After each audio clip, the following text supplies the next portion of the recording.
Nick Adams was born in Nanticoke, Pennsylvania, to a poor coal miner but grew up in a basement in Jersey City.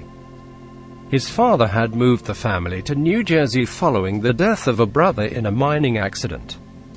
Adams graduated from St. Peter's College and got his start in acting in a small New York stage production. After a stint in the U.S. Coast Guard, Adams moved west to Los Angeles in the 1950s to pursue his acting career. Adams auditioned for every role Hollywood had to offer and finally got a break when he landed a role on the 1955 film Rebel Without a Cause, starring James Dean and Natalie Wood. Adams, Dean, and Wood became fast friends and could be seen hanging out all over Hollywood. It is believed that Adams had a short romance with Wood during the time. But the fun wouldn't last for long. On September 30, 1955, Adams and Wood would learn of James Dean's death after crashing his Porsche on California State Route 46. Adams went back to work and landed a few bit parts in Picnic with William Holden and Kim Novak, Mr. Roberts, starring Henry Fonda and James Cagney, and Pillow Talk, with Rock Hudson and Doris Day. Adams pressed his manager to get him as audition in Love Me Tender, and was given a wardrobe and screen test. In the end, the directors decided he was too young for the part. While Adams was leaving the sound stage, someone called his name. It was Elvis Presley. Elvis asked Nick to come over and told Adams how much he liked him in Rebel Without a Cause.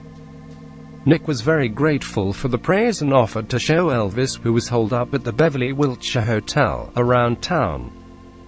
Soon, they were going to the beach and the movies, sometimes bringing along Adams's friend Natalie Wood.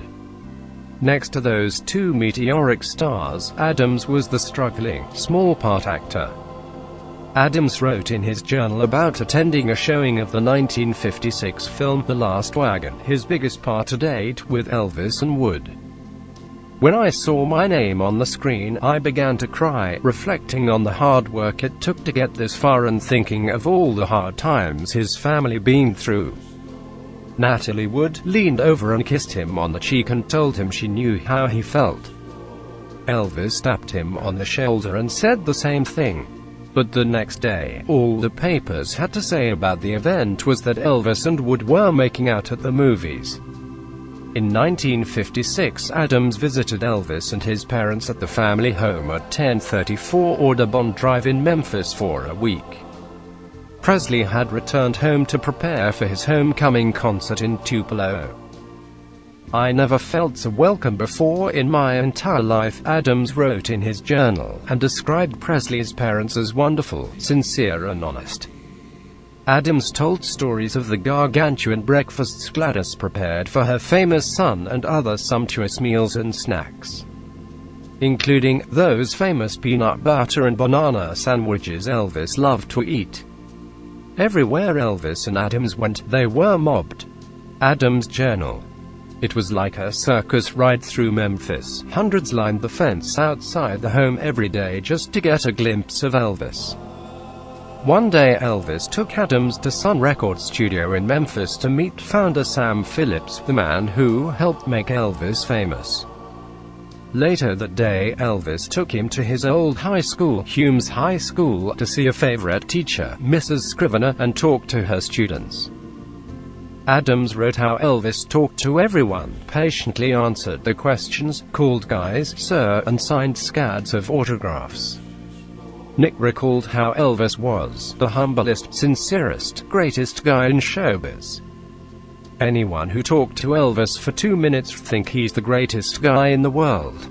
Adam finished in his journal by writing, I'm the luckiest guy in the world because Elvis is my friend. Adams accompanied Elvis to his Tupelo homecoming show and recalled when Elvis came up on the stage, he writes, I thought someone had just dropped an atomic bomb. They cheered so loud I thought I was going to lose an eardrum. Nick Adams. Nice to meet you, Nick. And how, you're from where now? From Hollywood, California. And you're a star, I understand, a motion picture star, right? Trying, you know. You on tour with Elvis? Well, I just came with him. He's a genuine friend, and you can't speak too highly about him. Elvis, what's the name of those things your mother fixed me up? Ochre? Ochre, and I like ochre. After the show, Adams and Elvis flew back to Los Angeles, where they were mobbed again at the airport. Adams wrote, "Hollywood still looked the same. How I would rather be back in Memphis." Soon, Elvis would be inducted into the Army. And in 1958, Elvis's mother Gladys died. Adams flew to Memphis to attend the funeral. Not long after, Adams and Elvis drifted apart, not unlike many friends do. In 1959, Adams got his most famous role in The Rebel and married Carol Nugent. The Rebel was very successful but was cancelled after a short run due to studio politics. For the rest of Adams' life, he struggled to find work in Hollywood and his marriage suffered. In 1963, he spent over $8,000 to advertise in hopes of winning an Academy Award nomination for his role in Twilight of Honor. He succeeded in receiving the nomination, but lost the Oscar to Melvyn Douglas. On the night of February 7, 1968, Adams' lawyer and friend, Irvin Roeder, drove to the actor's house in Beverly Hills to check on him after a missed dinner appointment. Roeder broke through a window and discovered Adams in his upstairs bedroom, slumped dead against a wall. During the autopsy, Dr. Thomas Noguchi found enough paraldehyde, sedatives and other drugs in the body to cause instant unconsciousness. The death certificate lists paraldehyde and promazine intoxication as the immediate cause of death, along with the notation, "Accident, suicide, undetermined." Elvis sent a calling card to his funeral, signed E.P.